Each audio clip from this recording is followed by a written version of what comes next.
হঠাৎ রাস্তার মোড়ে বেঈমানটার সাথে এতদিন পর দেখা হয়ে যাবে কখনো ভাবতে পারিনি। সবকিছু ভুলে গেছিলাম। এক নজর দেখায় আবার আগের মতো ঝড় শুরু হয়ে গেল।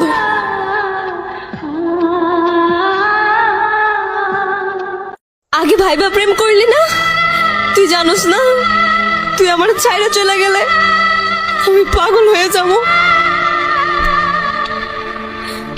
হয়তো বা আমারে সরল পাইয়া যা ইচ্ছা কইরা গেলা।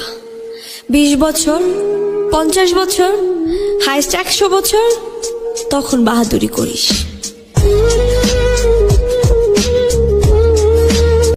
যদি সময় পাও তোমারে কইতাছি আইসো আমার জানা যায়। মরণ আমি চাই রে বন্ধু, মরণ